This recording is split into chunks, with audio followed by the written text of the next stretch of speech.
The Boss Husband. Credit to the author. 871 hanggang 80. Ang mga pangalan po na nandito ay galing sa mga name generator. Kaya kung meron man pagkakatulad sa mga pangalan ng totoong tao o lugar, ito ay tunay na hindi sinasadya.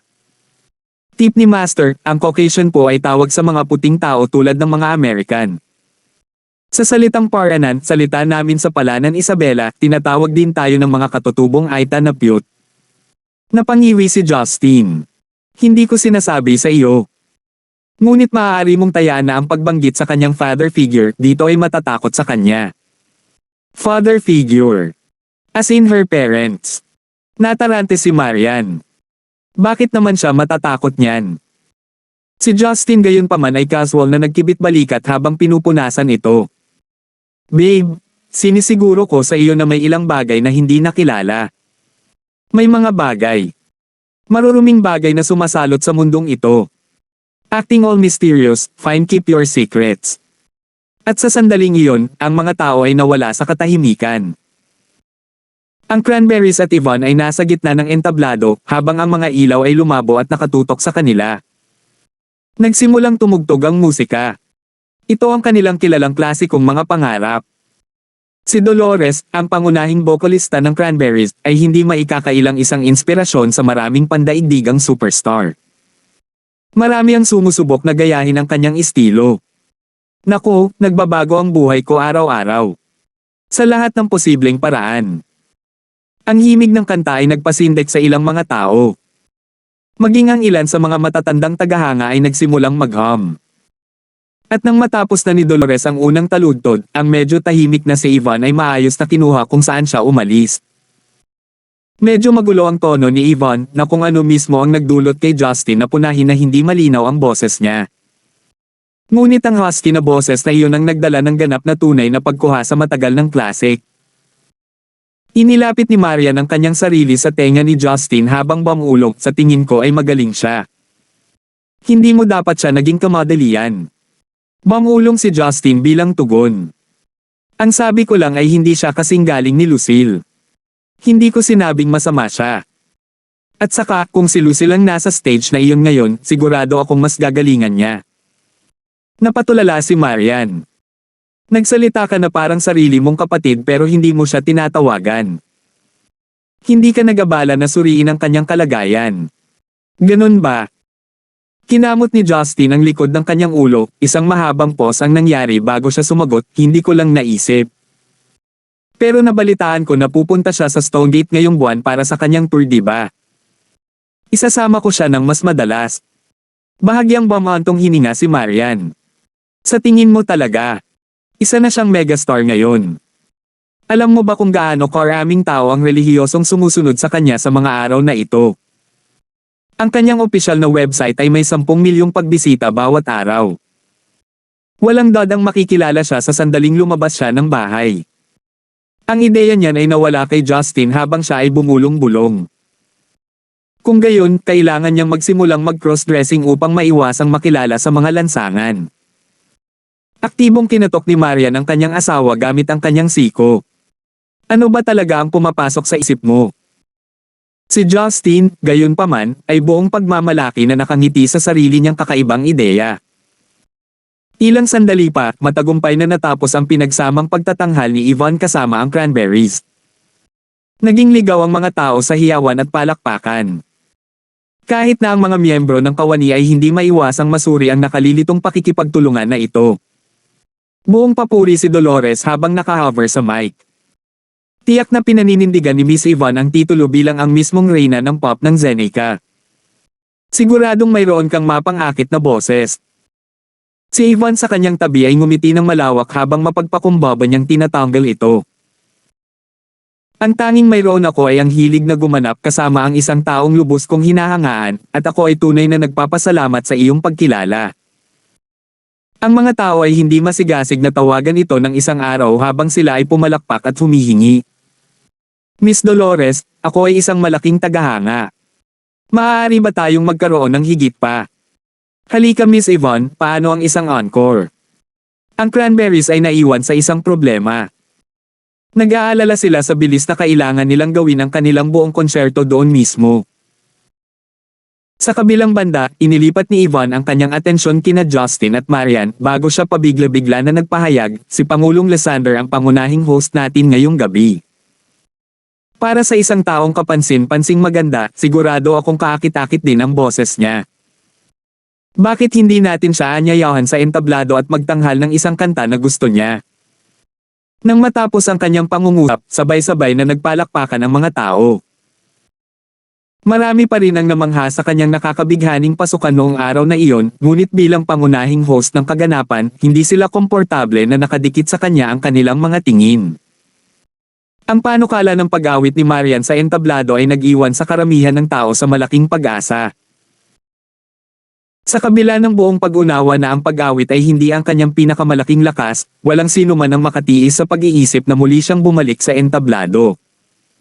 At sa kahilingang iyon, maraming tao ang napalingon sa pag-asa. Ngunit ang ideya ay nagdulot kay Marian na natakot. Kanta. Tandang pananong. Isip niya. Nahuli ni Marian ang kanyang sarili sa takdang oras bago bumigay ang kanyang katawan dahil sa pagkabigla. Kinakabahang kumapit sa braso ni Justin, tinatakbuhan ni Marian ang lahat ng posibleng opsyon para panatilihing cool siya. Ang kanyang mga kamay ay tumatakbo sa pawis. Mabilis na kumunat ang noo ni Justin sa nakita. Malinaw na ito ay isang masamang pamamaraan ng paghihiganti mula kay Ivan. Kahit na hindi alam ng publiko na hindi may tatago ni Marian ang mga tala sa tamang key, ngunit ang isang follow-up na gig pagkatapos ng mga tulad ng isang Ivan Cranberries collaboration ay hindi maikakailang isang death trap. Ang matinding pagkakaiba sa pagitan ng mga nauna at pumapalit na mga performer ay magiging isang napakalaking killjoy sa madla. Sa kabila ng katotohanan na ang paglalagay ng label sa pagkanta ni Marian bilang masama, ay magiging isang napakalaking pagmamaliit. Laging patas ang Diyos sa paglikha ng sangkatauhan. Sa bawat punto na inilagay niya sa kanyang katalinuhan sa negosyo, inalis niya ang pantay na bahagi mula sa kanyang kahusayan sa musika. Alam ni Ivan na kung siya ay makikipag-unahan kay Justin, ang lahat ng kahihinatnan ay nakasalalay sa kanyang pagkamatay. Mas makakabuti sa kanya kung itutuon niya ang kanyang mga pag-atake sa mga mahihinang taong malapit sa kanya. Si Marian ay natakot habang walang magawa siyang nakatitig kay Justin, nakikiusap sa mga nakakaawang mga mata na iyon. Ngumisi si Justin habang nag-alok, paano kung kumakanta ako bilang kapalit mo? Kahit na siya ay hindi hihigit sa isang baguhan pagdating sa pagkanta, siya ay higit na mas mahusay dito kaysa kay Marian. Dagdag pa, ang pagkilos na ito ay walang utak para sa kanya. Kailangan niyang manindigan para sa kanyang asawa. Tinitigan ni Marian ang kanyang lifesaver habang siya ay masiglang tumango. Kung mapipigilan niya iyon sa anumang paraan ay ginawa na niya ito, ngunit ang buong audience ay napuno ng mga VIP at mataas na ranggo na opisyal.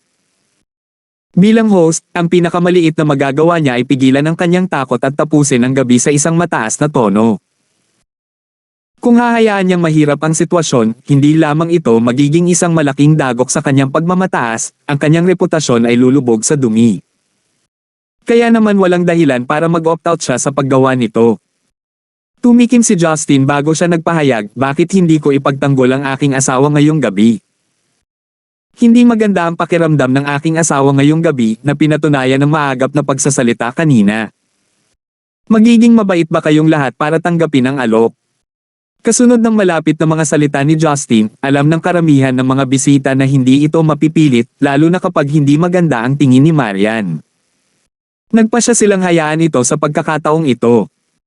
Gayunpaman, marami pa rin ang may malaking pag-asa na makita si Marian pabalik sa entablado at malakas ang pagtanggi sa pagpapalit na ito. Si Hansen at Jean Allen sa gitna ng karamihan ay nakitang may mga ngiti. Bilang matalik na kaibigan sa isang punto ng kabataan ni Marian, lalo na si Jean Allen na kanyang kaklase, mabilis nilang napagtanto ang problema. Napansin ni Justin na lumalala ang sitwasyon at nagpaplanong gumawa ng diversion mula sa kabiguan sa entablado. Ngunit ang pumipigil sa kanya ay ang resulta ng isang kaguluhan patungo sa kinabukasan ng Yellow Entertainment. At sa sandaling iyon, isang matamis at nakapagpapasiglang boses ang umalingaw-ngaw mula sa likuran. Ang aking bayaw ay hindi ang pinakamahusay sa mga mang-aawit, bakit hindi ako sumama sa halip? Maaaring natatakpan pa rin siya ng mga kurtina, ngunit ang boses na iyon ang nagpatuloy sa marami na lumingon sa backstage na may pananabik. Ang sumunod ay isang payat at dalaga, nakasuot ng puting laced one-piece na damit na lumalabas sa backstage. Hindi ba't si Miss Lucille Lysander? Siya, di ba? Mas maganda siya sa personal. O aking Diyos, ang aking asawa at ako ay nakikinig sa kanyang musika araw-araw. Kaya iyon ang dahilan kung bakit pumirma si Miss Lucille Lysander sa Yellow Entertainment. Siya pala ang kapatid ng CEO. Ngayong sinabi mo sa akin, magkamukha sila. Miss Lucille Lysander, mahal kita. Naging wild ang mga tao nang mabilis nilang nakilala si Lucille. Parehong nahuli sina Justin at Marian. Hindi nila inaasahan na nakabalik ng ganito kabila si Lucille sa Stonegate. Kailan dumating ang batang ito? Natanong si Justin. Sa puntong iyon, ganap na nakalimutan ni Marian ang tungkol sa pagkabalisa na naramdaman niya ilang minuto lang ang nakalipas. Sigurado akong maaga siyang bumalik para iwasan ng media ang pag-stalk sa kanyang kinaroroonan. Tingnan mo, kilala lahat ng mga taong ito si Lucille. Simpleng patunay lang kung gaano siya sikat. Kumpiyansa na tumayo si Lucille sa gitnang entablado. Ang kanyang mukha ay matamis at nakakaakit pa rin, ngunit sa pagkakataong ito ay may karanasan, kapanahunan, at kagandahan ng kanyang oras na malayo. Nakahawig ng isang walang muwang na bata na umalis sa bahay sa unang pagkakataon, ang kanyang pagbabalik bilang isang nakabulag na superstar na hinahangaan ng milyon-milyon ay naging mas matagumpay. 872. Dinilaan ni Justin ang kanyang mga labi habang sinasabi niya, asawa, tingnan mo ang batang si Lucille. Noong huling pagkikita natin sa Central City, mas katulad siya ng isang babae sa kolehiyo. Pero ngayon, parang mas nakakatanda siyang kapatid kaysa sa iyo. Agad na itinaas ni Marian ang kanyang bantay. Huwag mo nang isipin iyon, kung hindi, tapos ka na. Napangiwi si Justin habang sinasampal ang sarili sa kanyang mukha. Hindi ako mangangahas na hawakan siya kahit na naisip ko pa. Ano? Naisip mo na talaga? Tinapunan siya ni Marian ng isang nakakatalam na tingin. Ito ay isang ekspresyon lamang. Si Justin ay kasing tigas ng isang bato habang siya ay galit na itinanggi ang anumang pagkakasangkot. At pansinin na lang natin ang performance niya. Si Marian sumangot sa natitirang bahagi ng kanyang galit habang pareho silang lumingon sa entablado bilang pag-asam sa pagganap ni Lucille. Mabilis na yumuko si Lucille sa mga manunood at tumango kay Yvonne na papalabas na ng stage. Bahagyang nailang si Yvonne sa kanyang biglaang pagsulpot ngunit gayunpaman ay binigyan siya ng maikling pagkilala.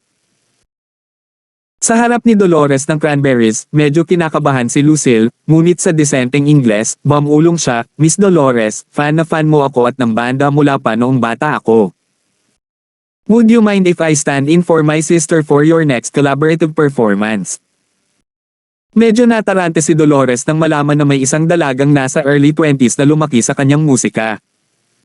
Nagdebut sila noong early 90s. Oo naman.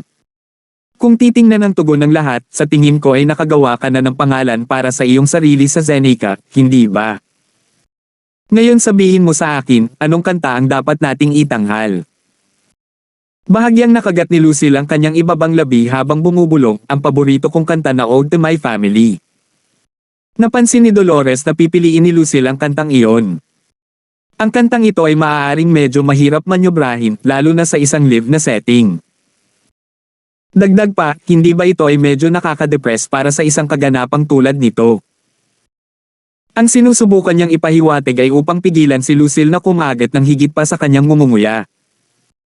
Kung tutusin, kahit ang orihinal na mga awit ng kanta ay alam na mahirap itong itanghal.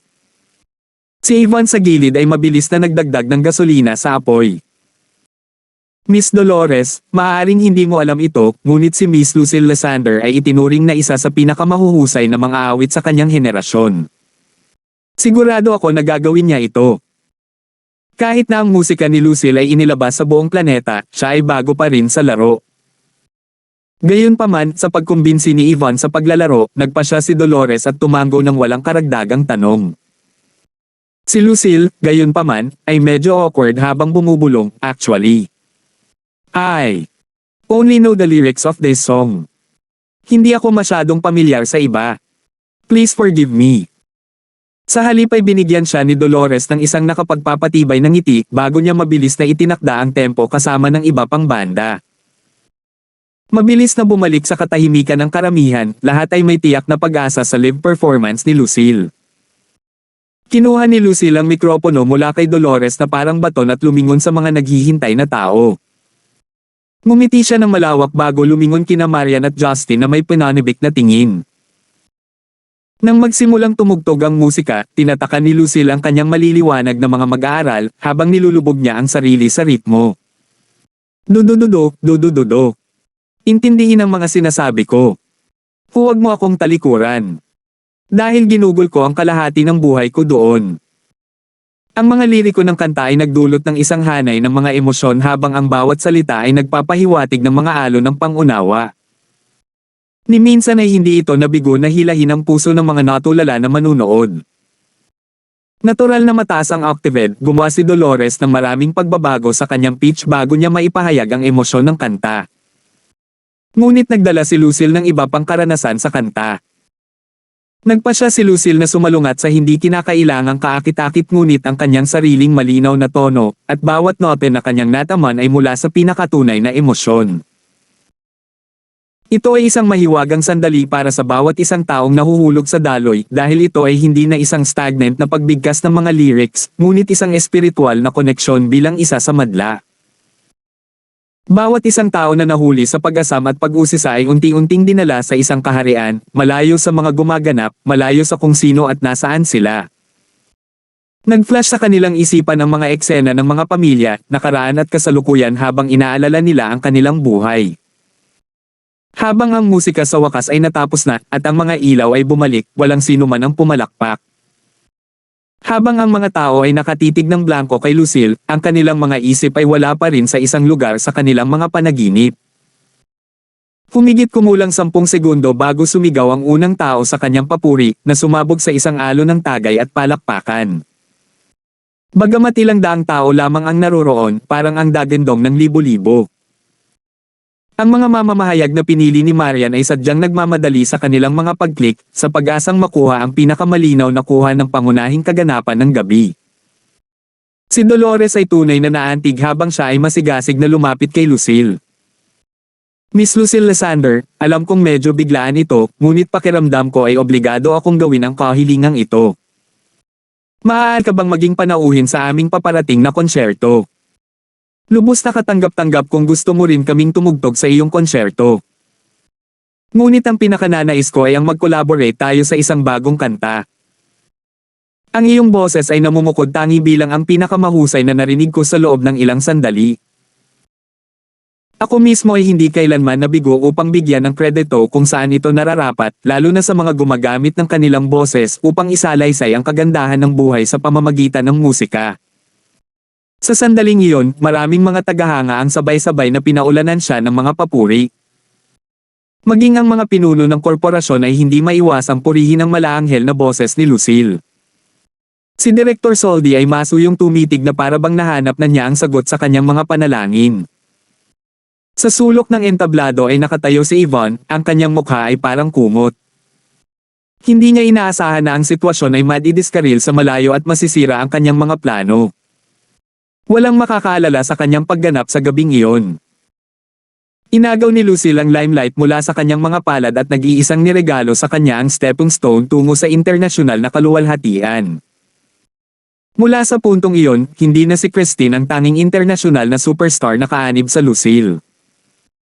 Ang masama pa, masasabi niya, gayunpaman, nag-aatubili, na si Lucille ay talagang higit na nakahihigit sa vocal department. Nang walang balak na tumahimik pa, iniiwasan niya ang nalilitong mga titig mula sa karamihan habang nagmamadaling bumaba ng stage at dumiretso sa kanyang dressing room sa pamamagitan ng backdoor. Nang mapansin ang eksenang iyon, nakasimangot si Marian habang nakasandal siya kay Hannah sa kanyang tabi. Hannah, kailangan kong tingnan mo si Miss Yvonne. Tingnan kong maayos na ang pakiramdam niya. Sa palagay ko ay wala siya sa magandang mood sa ngayon. Tumanggaw si Hannah bilang pagsang-ayon bago siya agad na umalis sa banquet hall. Maaaring nawala ang ningning ni Yvonne ngayong gabi, ngunit gayunpaman, isa pa rin siyang A-lister sa sarili niyang karapatan. Kailangang tiyakin ni Marian na umalis siya ng may disenteng karanasan. Bumalik sa banquet hall, si Lucille ay nahuli sa pagitan ng paggawa ng desisyon dahil wala siyang ideya kung paano siya dapat tumugon sa mapagbigay na alok ni Dolores. Hanggang sa sumugod ang kanyang manager sa entablado ay sa wakas ay nakaligtas siya sa awkward na sitwasyong kinalalagyan niya. Pagkatapos magbid ng isang mahusay na pagpapahalagang poem kasama ang pinaka-madamdaming tagahanga at panauhin, sa wakas ay ginawa ni Lucille ang kanyang pinakahihintay na hakbang patungo kina Marian at Justin. Nakipagkitang muli kay Marian pagkatapos ng mahabang paghihiwalay, agad na lumapit si Lucille at niyakap siya. Nangingilid ang mga luha niya sa mga bubbles na mata niya. Sis, na-miss kita ng sobra. Hinaplos siya ni Marian sa kanyang malasotla at makinis na pisngi. Magkalapit sila bilang magkapatid sa dugo kahit hindi naman talaga. Lagi naman akong tumatawag, di ba? Bakit parang ilang taon mo na akong hindi nakita? Ngunit malinaw na iba ang pakikipag-usap sa pamamagitan ng telepono, nahihiyang saway ni Lucille. Si Justin ay nagpeke ng isa o dalawang ubo bago siya tumugon, Lucille, sigurado akong alam mo na ako ang maaaring maging solicitor ng iyong mahusay na karera sa musika, kaya paano kung yakapin mo rin ang iyong patron? Agad na nagbago ng tono si Lucille nang humarap siya sa kanya. Hindi man lang nag-abalang tumawag si Kuya Justin sa kabila ng iyong pangako. Kinamot ni Justin ang sarili sa baba habang bumulong-bulong, Perm. Ipinangako ko ba sa kanya iyon? Masyadong marami akong dapat panghawakan nitong mga nakaraang buwan. Oo nga, sino ang bagong manager mo?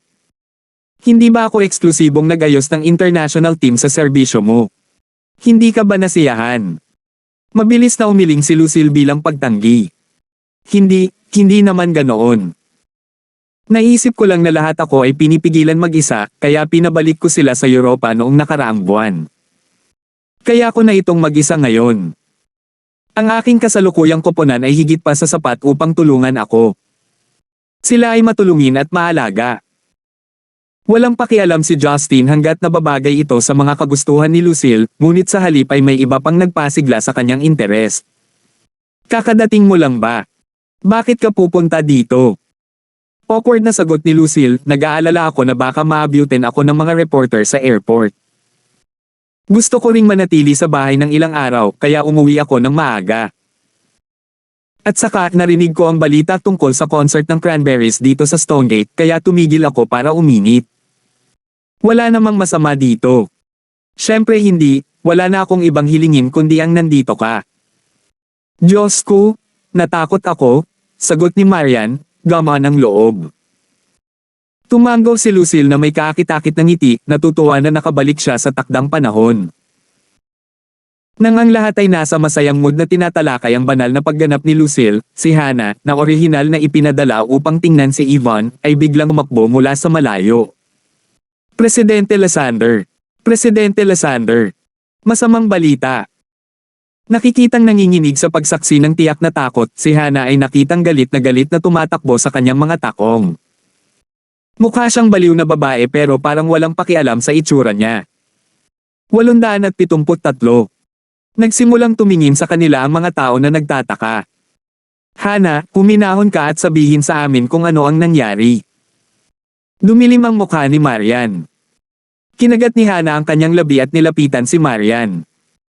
Nabulunan siya at sinabing, Yvonne, patay na siya. Nanlamig si Marian. Nanlaki ang mata niya sa hindi makapaniwala. Paano ito nangyari? Patay. Narinig ni Justin ang nangyari at agad na nag-isip ng malalim. Ipinulupot niya ang kanyang mga braso sa balikat ni Hannah at sinabing, sabihin mo sa akin kung ano ang nangyari ng detalyado. Nangingilid ang luha sa mga mata niya at mariin niyang ipinilig ang ulo. Ako. Hindi ko alam. Pumasok ako at nakita ko siya. Napuno siya ng dugo. Biglang may narinig na malakas na hiyawan mula sa likuran. Tumakbo ang ilang waitress sa bulwagan habang sumisigaw, may patay na tao dito. Patay na si Yvonne. Patay na. Ang bulwagan ay naging ganap na gulo habang ang mga tao ay nagsimulang magpanik sa paghahayag. Lahat ay tumingin kay Marian, naghahanap ng kumpirmasyon. Ngunit hindi nagtagal ay napagtanto nilang totoo ito nang makita nila ang kanyang matigas at maputlang ekspresyon. May patay talaga dito. Ang mga mayayaman ay mas madalas kaysa sa hindi natatakot na mamatay. Natatakot silang ibigay ang mga ari-arian na pinaghirapan nila. Ang ilan sa mga namumuhunan ay itinapon pa ang kanilang mga baso ng alak at sinubukang tumakas. Wala silang pakialam sa totoong nangyari at gusto lang nilang umalis sa lugar na ito. Sa kabilang banda, nakita ng mga reporter ang kaguluhan at mabilis na tumakbo sa pinangyarihan ng sinasabing krimen. Patay na ang celebrity na si Yvonne. Siya ay nakitang maayos hindi pa 5 minuto ang nakalipas ngunit ngayon ay itinuring na patay. Ano pa bang mas magandang balita ang matatanggap nila kaysa dito? Ang buong sitwasyon ay nawala sa kontrol sa isang maikling sandali at si Marian ay tumitig sa mga tao habang nagngangalit ang kanyang mga ngipin. Hindi siya pamilyar sa mga ganitong sitwasyon, lalo pa ang pagharap dito. Kaya walang magawa siyang tumingin kay Justin. Pinaikit ni Justin ang kanyang mga mata at sinabing makipag-ugnayan sa pulis at ipaayos sa kanila ang lahat. Titingnan ko ang lugar. Marian, ingatan mo ang kaguluhan dito at aayusin ko ang iba. Matigas na tumango si Marian at dinala si Hannah sa entablado. Mas madaling magbigay ng mga order gamit ang mikropono. Hindi natatakot si Lucille sa mga bagay na tulad nito ngunit alam niyang may mali. Kuya Justin, may maitutulong ba ako? Isa kang public figure kaya mas mabuti kung hindi ka na lang. Kunin ang manager mo at umuwi ka muna. Sabi ni Justin sa kanya. Walang pagpipilian si Lucille kundi umalis sa lugar kasama ang kanyang mga manggagawa dahil hindi kailangan ni Justin ang kanyang tulong.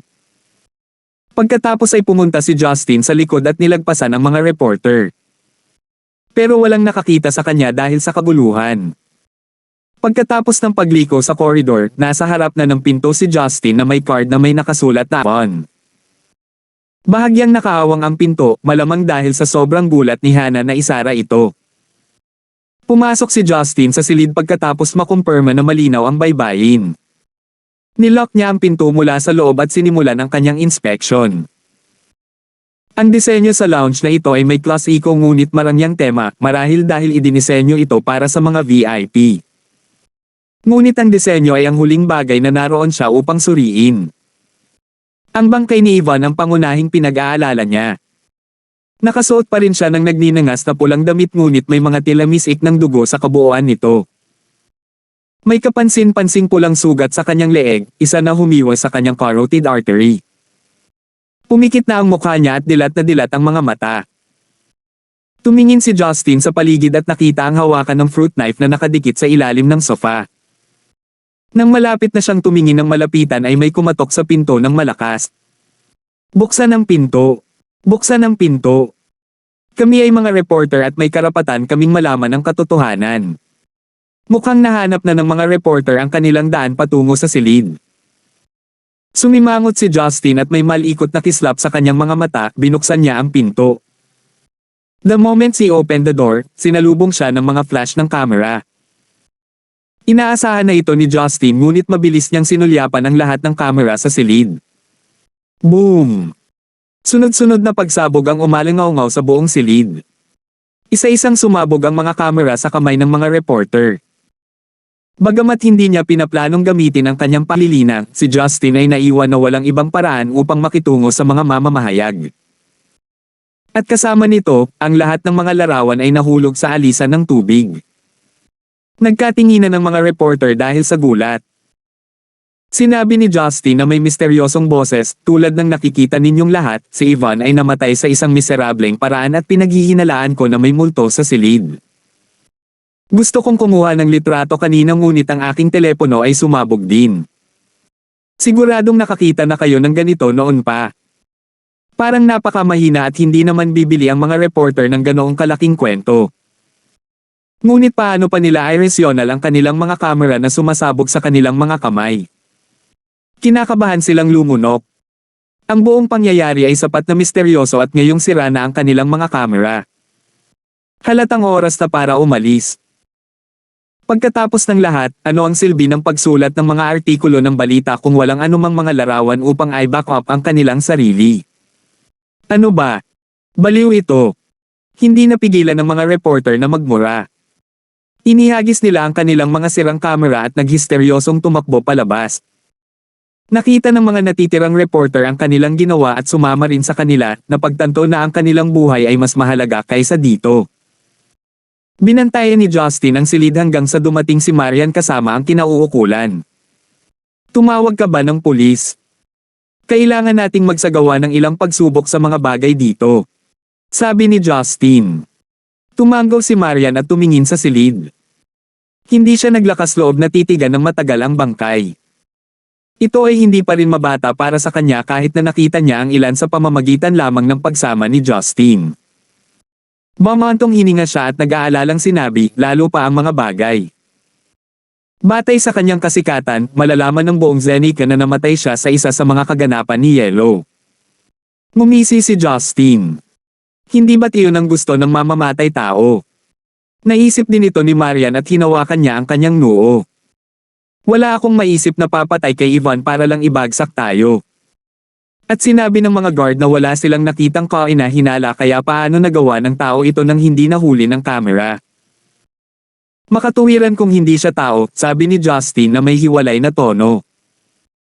Nanlaki ang mga mata ni Marian at Mamulong, sinasabi mo ba na baka ito ay gawain ng mga naglilinang? Ang mga binanggit mo. Nagkibit balikat si Justin. Don't think so. He's not that skilled. I'm not sure so let's wait for the detectives to run some tests. Anyway relax lang, malalaman lang natin ang totoo para mapatunayan na inosente tayo sa mga kasong murder na ganito. Walang pagpipilian si Marian kaya sinubukan lang niyang pakalmayan ang iba at hintayin si Justin na asikasuhin ang mga bagay-bagay. Kahit gaano pa siya katigas, isa pa rin siyang ordinaryong tao. Makalipas ang ilang minuto, nagpakita si Karina kasama ang isang grupo ng mga pulis. Saglit lang siyang nakipag-eye contact kina Justin at Marian bago inutusan ng kanyang mga nasasakupan na i-lockdown ang site at simulan ang paghahanap ng ebidensya. Kaagad pagkatapos nito, nagtanong si Karina ayon sa protocol. Sino ang unang nakasaksi? Itinaas ni Hana ang kanyang kamay. Ako. Nandito ako sa utos ni President Lysander para tingnan si Miss Yvonne, ngunit ang nakita ko lang ay ang bangkay niya. May nakita ka bang kaina-hinalang tao sa iyong pagpunta dito? Tanong ni Karina.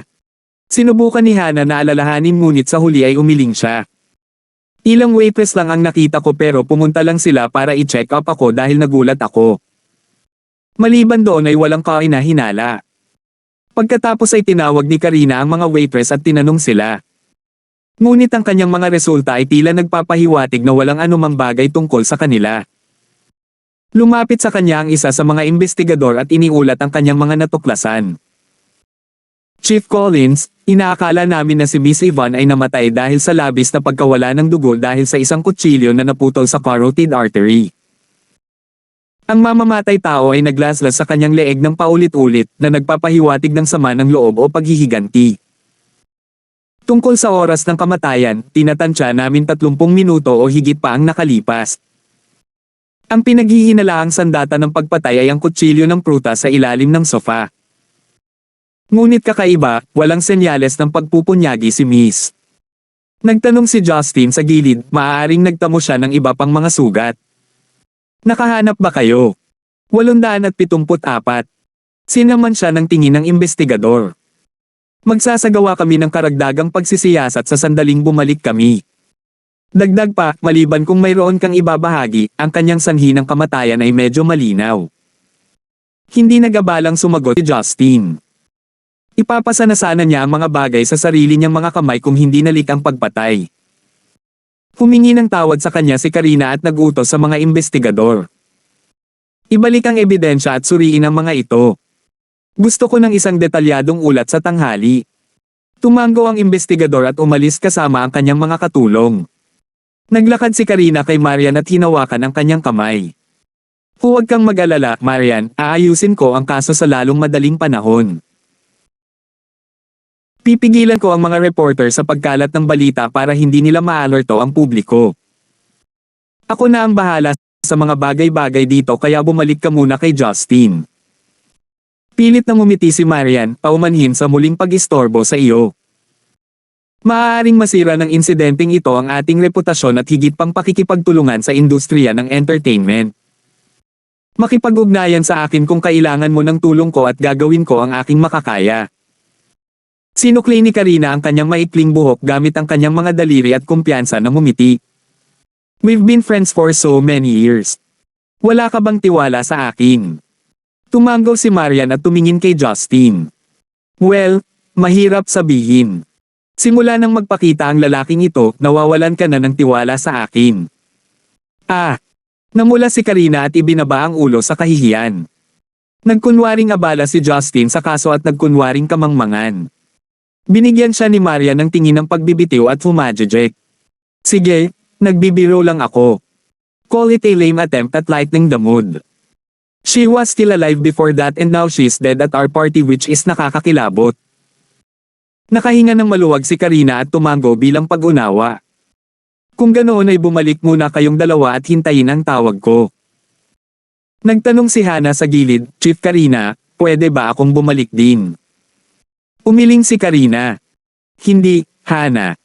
Kailangan kong kunin ang iyong pahayag kaya kailangan mong sundan ako pabalik sa istasyon. Mag-aayos ako ng isang tao na magpadala sa iyo at maaari kang umalis kapag tapos ka na.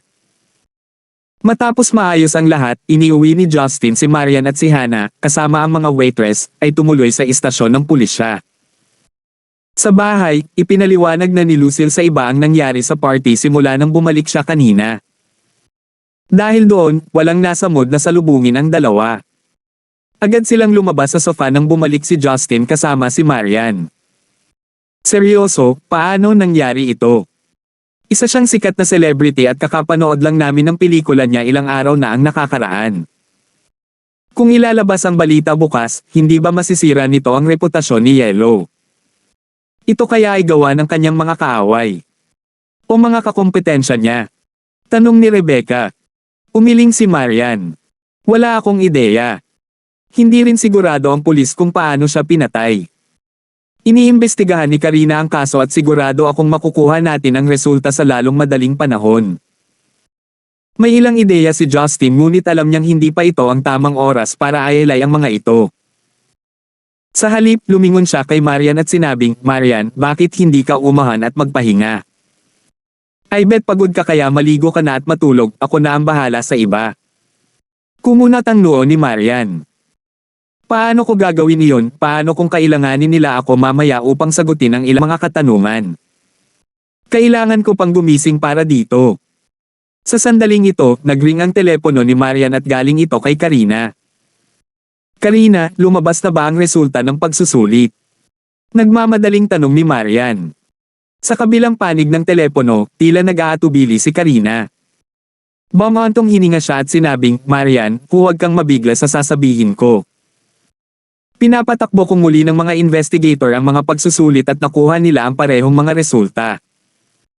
Sa sandaling ipahayag niya ang mga resulta, napabulala si Marian sa pagkabigla. Ano? Nanlaki ang mga mata ni Marian sa hindi makapaniwala. Napabuntong hininga ang lahat at kinakabahang nagtanong si Yuna, ano ang nangyari? Miss, bilasan mo at sabihin sa amin. Huminga ng malalim si Marian bago ibinaba ang tawag. Hinawakan niya ang kanyang buhok habang sinabi ni Karina. Na nakakita sila ng mga fingerprint sa kutsilyo na ginamit upang patayin si Yvonne.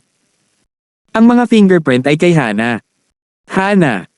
Bulalas nila, alam na ang bagong assistant ni Marian ay si Hana.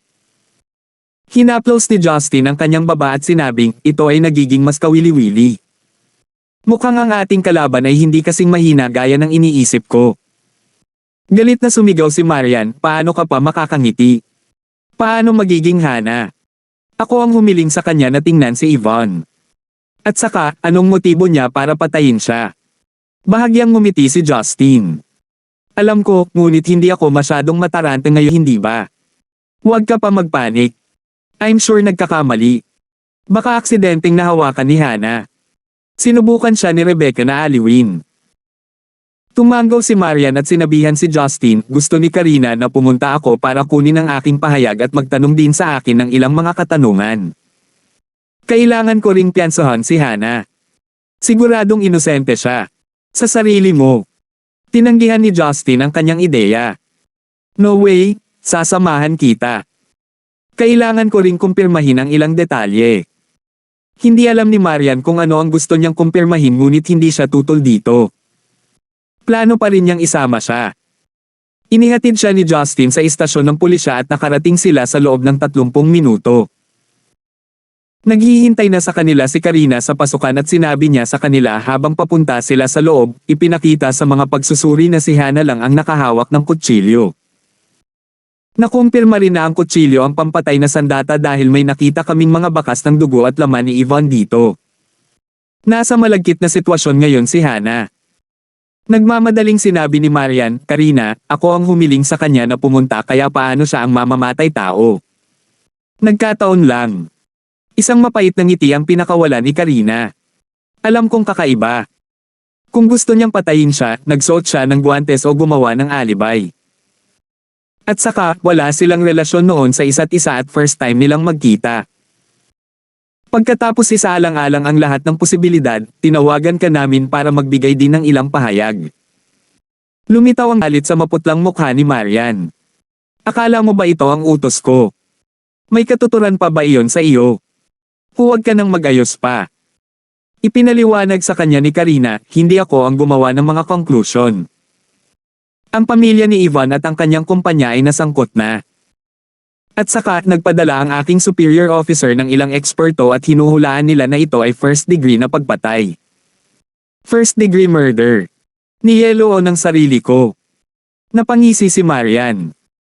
Sumenya si Justin kay Karina na itigil ang anumang bagay na maaaring makapukaw pa kay Marian. Nadismaya na siya sa pangyayaring ito at hindi niya akalaing kakayanin niyang akusahan ng pagpatay. Napagtanto ni Karina na magiging mas komplikado ang mga bagay kung magpapatuloy siya, kaya tumahimik siya at dinala sila sa meeting room. Nakaupo sa mesa ang ilang nasa katanghaliang gulang na lalaki at nakatingin sila sa hawak na papel.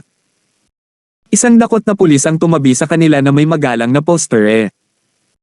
Suot pa rin ni Hana ang kanyang gown habang nakaupo siya doon na lumuluha ang mukha, ang kanyang mga mata ay nagpapakita ng hinanakit. Ang makeup sa mukha niya ay naging magulo. Namula ang mga mata ni Maria nang makita si Hana. Sumugod siya at hinawakan ang kamay ni Hana. Hana, okay ka lang. Nagliwanag si Hana nang makita niya sina Marian at Justin. President Lin, sa wakas nandito ka na. Inaakusahan nila akong pumatay kay Yvonne. Hindi ko ginawa. Hindi ko talaga ginawa. Katahimikan. Ano ang kaguluhan? Bakit aaminin ng sinong mamamatay tao na may pinatay sila? Sabi ng isang kalbo at nasa katanghaliang gulang na lalaki na may garalgal na boses. 845. Pulubi. Iniwan ng nananakot na lalaki ang natroma na si Hana na nakayuko sa init ni Marian. Hindi mapigilan ni Marian na lumingon sa lalaking iyon. Nakatitig sa kanya na patay sa mata, sinabi niya, ito ba ang pamantayan ng isang pampublikong lingkod? Anong patunay ang mayroon ka para tawagan ang aking katulong bilang isang mamamatay tao? Napakunot ang noo ng kalbong lalaki at napatingin sa mga kasamahan sa gilid bago silang lahat ay nagtawanan. Ikaw ang CEO ng Yellow International, hindi ba? Ang host ng gala ngayong gabi. Panunuya na tanong ng lalaki. Buong tapang na hindi pinansin ni Marian ang kanyang pagtatanong habang inabot niya ang kanyang handbag, kinuha ang isang tuwalya ng papel at inilagay ito sa pagkakahawak ni Hana. Dry your eyes. Medyo magulo ang mukha mo ngayon dahil sa lahat ng pag-iyak. Huminahon ka, sisiguraduhin kung aalis ka ng hindi nasaktan. Naluluhang sumulyap si Hana sa kanyang amo habang mahigpit na nakahawak sa paper towel, pinatuyo ang mga luha sa gilid ng kanyang mga mata. Hoy! Kinakausap kita. Naririnig mo ba ako? Sumabog ang kalbong interrogator. Sapat na si Karina sa kanto habang nakasimangot siya sa sobrang reaksyon. Detective Wang, si Marian ay kaibigan ko noong bata pa ako. Maaaring medyo malamig siya pero hindi niya sinasadya. Sana ay maupo tayong lahat at ayusin ito sa isang mapayapa at sibil na paraan. Official Collins, medyo nakarating na tayo sa conclusion dito. Ipinahayag ni Detective Wang, halos tiyak na makumpirma natin na ang pumatay ay itong si Hana. Ang utak ay maaaring ang kanyang superior na si Marian. Ang iyong walang basang mga akusasyon ay lubos na basura. Ito na ba ang pinakamagandang basura na naiisip ninyong mga walang kwentang tao? Saway ni Marian. Walang kwenta. Tinitigan ni Detective Wang si Marian bago siya umimik. Ako, si Gaston Wang, ay nagsisilbing detective sa nakalipas na 3 dekada. Bilang espesyal na itinalagang detective ng Security Bureau, nakakita ako ng 100 kaso ng ganitong uri. Nasa kasong ito ang lahat ng ebidensyang kailangan namin at walang sino man kundi si Hana dito ang maaaring maging mamamatay tao. Ganun ba? Bueno, kung gayon, talagang curious ako kay Detective Wang kung anong ebidensya ang natuklasan mo hanggang ngayon. Si Justin na nasa tabi ni Marian sa lahat ng oras na ito, sa wakas ay kinuha sa kanyang sarili na tanungin ang mga walang kwentang kalokohan ng tiktik. Napakunot noo si Gaston habang maingay na sumagot. Mula sa data na nakalap namin, may CCTV na nakalagay sa itaas ng pinangyarihan ng krimen, at sa buong insidente ay si Hana lang ang nahuli sa pinangyarihan. Pangalawa, ang mga fingerprints sa kutsilyo ay perpektong tugma. Ikatlo, bago mamatay si Miss Yvonne, wala siyang senyales ng paglalaban, at ang pinakamalaking posibilidad para doon ay dahil wala siyang naramdamang galit kay Hana. Bukod dito, walang mga paliwanag si Hana sa dahilan kung bakit ang kanyang thumbprint ay nasa fruit knife, na nangangahulugang maliwanag na mali siya sa kalkulasyon at na-expose siya ng waitress, kaya naman hindi niya pinunasan ang kanyang mga kopya noong una. Nakakunot ang noo ni Marian habang lumingon kay Hana. Hana, bakit nasa fruit knife ang fingerprints mo? Masiglang umiling si Hana bilang pagtanggi. Nabulunan sa luha at pagkabalisa, sumagot siya, hindi ko alam, President Lysander. Hindi ko pa nahawakan ng kutsilyo, I swear. Nagpahiwatig si Justin na kumalma siya, bago siya nagsalita. So, Detective Wang, kung si Hana talaga ang may gawa nito, ano ang motibo niya? Sinabi ko ang mga detalye. Si Yvonne, sa kamakailang Mandarin Music Awards, ang pinakamalaking katunggali sa kasalukuyang nangungunang bituin ni Yellow, si Miss Lucille Lysander. Hindi pa banggitin ang maraming pagtatangka ni Yvonne sa pagtatangkang sirain ang reputasyon ni Lucille sa media.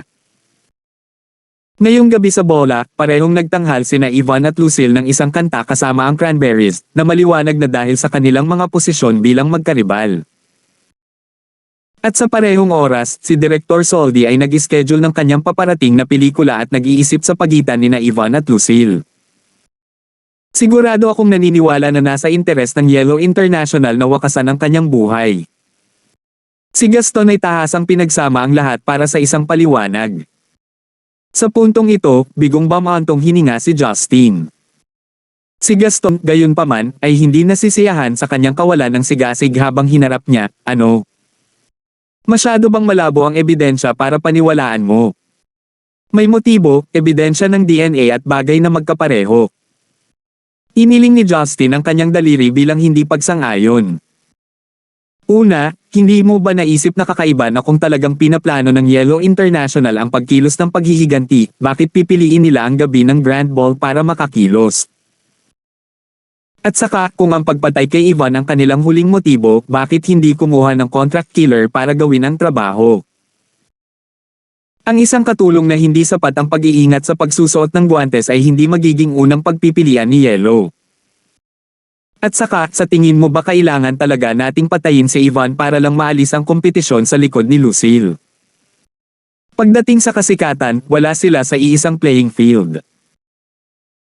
Alam ko na sa mga tuntunin ng lokasyon, alibay, at fingerprint na ebidensya, ang resulta ay tiyak na nakakiling kay Yellow at Hana. Ngunit ang mga halatang sakuna mula sa mamamatay tao ay hindi maaaring maging isang mas mahusay na regalo mula sa mamamatay tao. Kung gagawin mo ang mga piping pointer na ito bilang matibay na ebidensya, kung gayon kahit ang isang pulubi sa kalye ay maaaring maging isang detective din. Ikaw. Ano ang tawag mo sa amin? Mga pulubi. Iniinsulto mo ba ang aking husay? Galit na sinaway ni Gaston. Ang mukha ni Justin ay naging malungkot bago ang isang malakas na pumipintig ng enerhiya ay pinilit na bumaba kay Gaston at sa kanyang mga kasama. Ang isang maliit na bahagi lamang ng kanyang aura ay sapat na upang takutin sila ng walang kabuluhan. Ano? Anong ginagawa mo? Huwag kang manggahas. Espesyal kaming itinalaga ng National Security Bureau.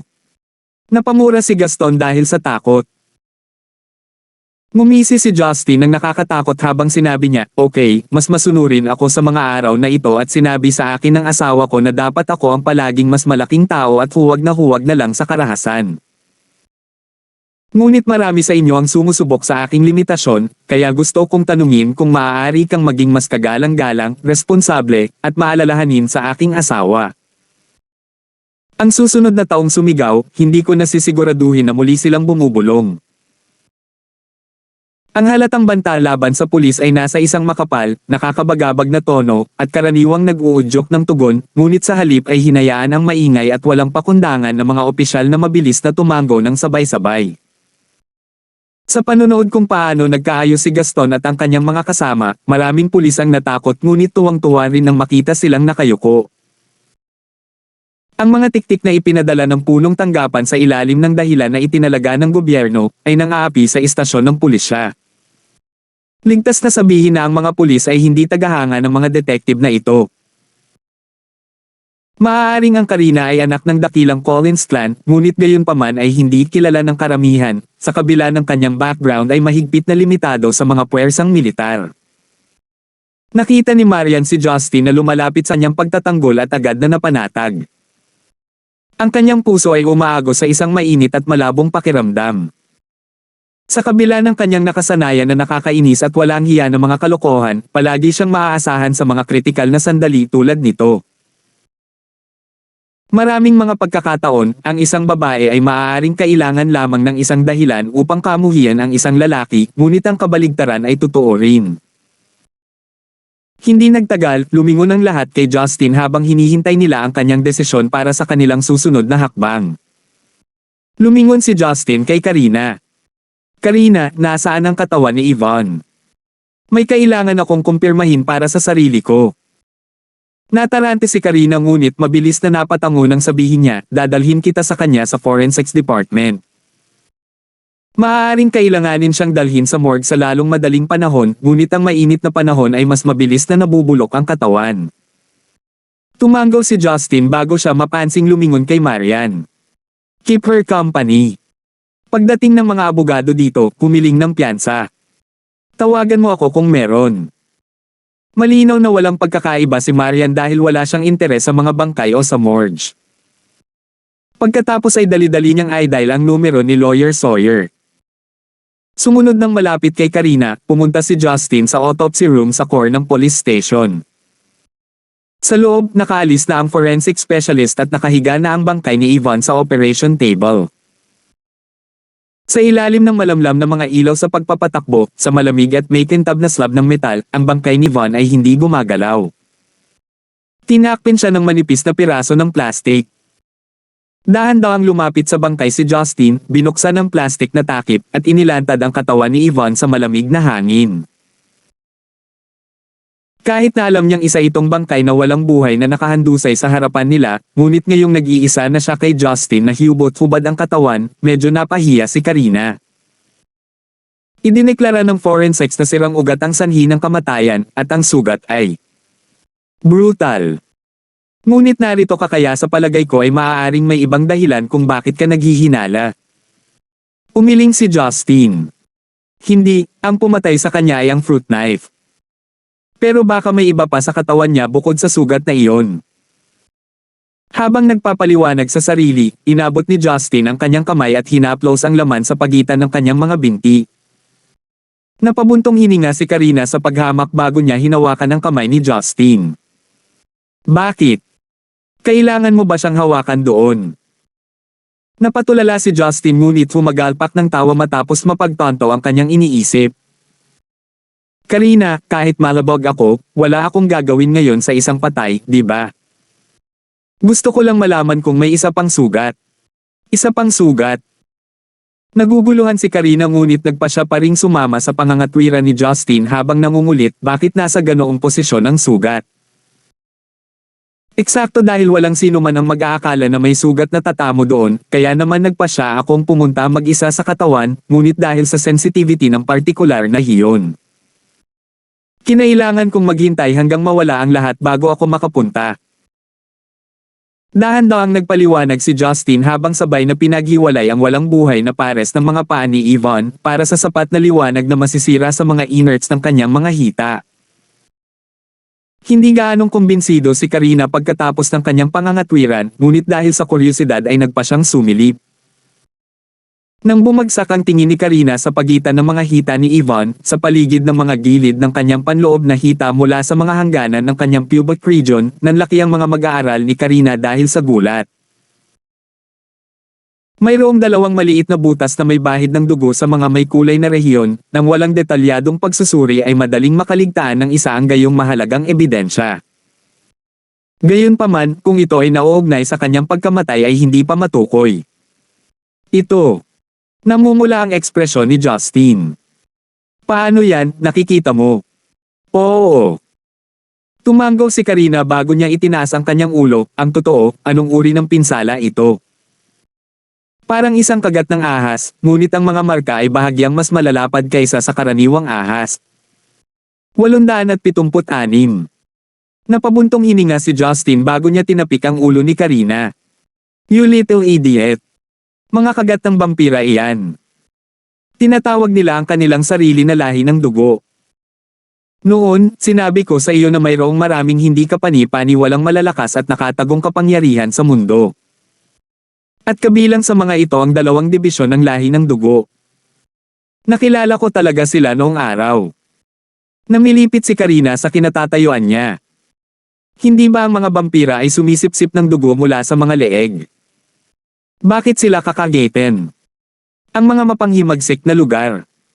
Nagpatuloy si Justin sa pagpapaliwanag na may nakakatakot na ngiti. Iyon ay isa lamang chismis na ipinakalat ng lahi ng dugo upang itago ang kanilang pagkakakilanlan at mga gawi. Iba ang lasa ng dugo kapag kinuha mula sa iba't ibang bahagi ng katawan. Bagamat ang leeg sa pangkalahatan ay ang pinakakaraniwang lugar, ito ay masyadong halata sa mata. Ngunit ang mga arterya sa kaloob-looban ng hita, gayunpaman, ay kung saan ang dugo ay ang pinakamatamis at pinakamasarap. Ang lahi ng dugo ay kapareho na ng kabuktutan at sensualidad, kaya para sa mga ito na yamakap sa ibaba ng palda ng isang babae kung saan ang mga arterya ay nagbobomba ng sariwang dugo, ay isang nakakaintriga at maginhawang rehiyon na makakain. Hindi pa banggitin ang matibay na aroma ng feminine hormone. Nakakadiri. Nanginig si Karina sa kanyang gulugod sa pag-iisip ng gayong mga mapanghimagsik na aksyon. Iniinis ni Justin ang kanyang kasintahan. Pagkatapos ay inilagay niya ang plastic wrap sa ibabaw ng bangkay bago sinamahan si Karina palabas ng forensic room at bumalik sa kanyang opisina. Naghihintay si Marian sa kanilang pagbabalik habang nagmamadaling dinala ang sarili upang magtanong tungkol sa anumang mahahalagang natuklasan. Mabilis na nagtanong si Justin, nasaan si Hannah? Kasama niya si Lawyer Sawyer na humahawak sa mga pamamaraan ng bailout. Sinabi niya na dapat siyang payagang umalis dito nang walang sagabal dahil ang ebidensya ay walang tiyak na paniniwala. Binayaran ko ang pamilya ni Yvonne ng 5 milyong yuan bilang emosyonal na pagkabalisa sa paghihiwalay. Dapat nila tayong iwan, at hanggat pinipigilan natin sila, hindi susubukan ng kanyang kumpanya na pumili ng buto sa atin, paliwanag ni Marian. 5 milyon. Mas mura sana ang pag-areglo ng korte. Not to mention the fact na wala ka man lang kaugnayan dito. Bulalas ni Karina. Marian, bakit ka nagbayad ng malaki? Si Yvonne ay isang malaking bituin. Ang kanyang mga kumpanya ng seguro ay magbabayad sa kanila ng malaking halaga ng pera. Ito ang pinakamasamang uri ng pangangikil. Mapait na paliwanag ni Marian, namatay siya sa event namin, walang pinagdedebatehan yan. At saka, hindi gaanong para sa kapayapaan ng isip ang 5 milyon. Natural, kung magpapakalat pa sila ng maling chismis tungkol sa amin, ihihinto namin agad ang pagpopondo. Naunawaan ni Karina ang kanyang pangangatwiran. Alam mo minsan pakiramdam ko napakalambot mo. Pinaghirapan ka ba ni Gaston at ng mga tauhan niya? Sumimangot si Marian kay Justin bago siya idinagdag, mukhang talagang takot ang mga masasamang iyon sa brat na ito dito. Pagkaalis mo, nagbigay sila ng ilang spiel tungkol sa pagsisiyasat sa pinangyarihan ng krimen at umalis kaagad. Paano ako naging brat? Iyon ay isang kabayanihan na ginawa ko doon pagmamaktol ni Justin. Si Karina, gayunpaman, ay masigasig na pumalakpak habang siya ay bumulalas. Nako, nakakagulat. Ang mga taong iyon ay ang pinakawalang kakayahan ng mga detective na nakita ko. Seryoso itong naguguluhan sa akin kung paano nila nagawang magsalita ng walang kwenta sa field sa lahat ng mga taon na ito. Kung hindi dahil sa Federal Bureau sa kanilang pagtatanggol, sinipa ko na ang kanilang mga hulihan at pinadalhan sila ng matagal na panahon. Pumajejek si Marian. Sige Karina, bakit hindi natin pag-usapan ang nalaman mo sa forensics room? Ang hiling ko lang, sa ngayon, ay maayos na ito at madust sa lalong madaling panahon. Bumababa ang stock sa US dahil sa insidente. Bukod sa aming sariling nauugnay na coverage sa media, nagkaroon lamang ng mga alingaw-ngaw sa lahat. Si Yelo ay pinapahina ang kanilang mga katunggali, si Presidente Lysander ang may pukana ng pagpatay sa isang karibal na superstar. Ang mga ito ay ilan lamang sa mga pamagat ng headline ng nakumalat. Medyo nawalan ng gana si Justin habang daldal niya, maaaring mas madaling imbestigahan ang kasong ito kaysa magtapos sa palagay ko. Tinitigan ng nalilitong tingin ni Marian, ibinubuod ni Justin ang kanilang mga natuklasan mula sa simula. Sa paghahayag na maaaring vampira ang pumatay, naramdaman ni Marian na sisubog na ang kanyang ulo. Pagkatapos ay sinabi ni Justin, Marian, natatandaan mo kung paano ako naging masama kay Ivan kahit na ngayon lang tayo nagkita. Tumagaw si Marian habang naguguluhan, sinasabi mo bang alam mo na siya ay nakatali sa lahi ng dugo sa sandaling iyon? O tama, may binanggit ka tungkol sa kanyang father figure at agad na nagbago ang kanyang ekspresyon. May kinalaman ba sa lahi ng dugo ang relasyon niya sa kanyang ama? Ito ay hindi isang normal na relasyon, paliwanag ni Justin. Naramdaman ko ang presensya ng lahi ng dugo na sumasaklaw sa kanya. Hindi ito masyadong mapang-akit, ngunit tiyak na nasa linya siya upang maging isa sa kanila. At sa proseso ng pagiging miyembro ng lahi ng dugo, na mas kilala sa tawag na initial embrace, na kung saan ang ibig sabihin nito ay ang proseso ng pagpayag sa isang tao sa lahi ng dugo na kumain ng malaking dami ng dugo ng isang mortal, mag-regurgitate, at pagkatapos ay ipasok ang pinagsamang dugo pabalik sa katawan ng mortal na kanilang pinakakain. Ngunit dahil sa pagkakaiba sa pagitan ng aming mga pangangatawan sa mga Caucasians, ang dugo ay hindi nagsasama ng pantay. Ang isang mahinang pagtatangka sa isang paunang yakap ay magreresulta sa pagkabigo ng kumpletong sirkulasyon ng dugo sa kanyang puso. Sabi nga, malamang nasa unang yugto pa lang siya. Isang hamak na alipin, isang sakripisyong tupa na naglalaan ng kanyang dugo sa kanyang vampira na Panginoon. Iyon ay magpapaliwanag sa kanyang kakulangan ng mga kakayahan ngunit malakas na pabango. Ang ipinahihiwatig mo ay, gusto ni Ivan na maging vampira. Pero bakit? Napatulala si Karina sa konsepto ng mga vampira sa kanyang ulo. Nakipagkamay si Justin bilang pagtanggi. Kailangan mong maunawaan na ang pinakadakilang katangian ng lahi ng dugo ay ang kanilang immortalidad at ang kanilang kawalan ng kakayahan sa pagtanda. Ang mga iyon lamang ay katangi-tangi sa mga katulad ng mga kabataan, napakarilag na kababaihan na walang intensyon na mawala ang kanilang kagandahan at pang-akit. Bukod dito, ang lahi ng dugo ay halos hindi kasing glaswan ng kung ano ang iniisip ng mga tao.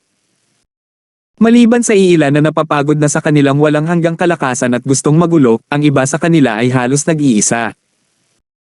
Ang pinaka-curious ako ay kung bakit pinaslang ng isang miyembro ng lahi ng dugo si Ivan. Siya ba ang nabiktima niya? Kung siya nga, ano kaya ang magiging motibo niya? Kung hindi, may patunay na may malaking presensya sa paligid natin. Marian analytically contemplated before she proclaimed, at paanong ang alinman sa mga iyon ay nagpapatunay na ang pumatay sa kanya ay talagang vampira. Kung oo, hindi na niya kailangan ng fruit knife para gawin iyon, di ba? Pinitik ni Justin ang kanyang mga daliri. Magandang tanong, Marian. At dahil sa fruit knife na iyon kaya kung makumpirma na may isang mula sa lahi ng dugo ang responsable sa pagkamatay niya. Isipin mo, nasaan ang sugat ng fruit knife? Pagkatapos ng ilang sandali ng pagmumuni-muni, kumikinang ang mga mata ni Marian dahil sa liwanag. Nakuha ko.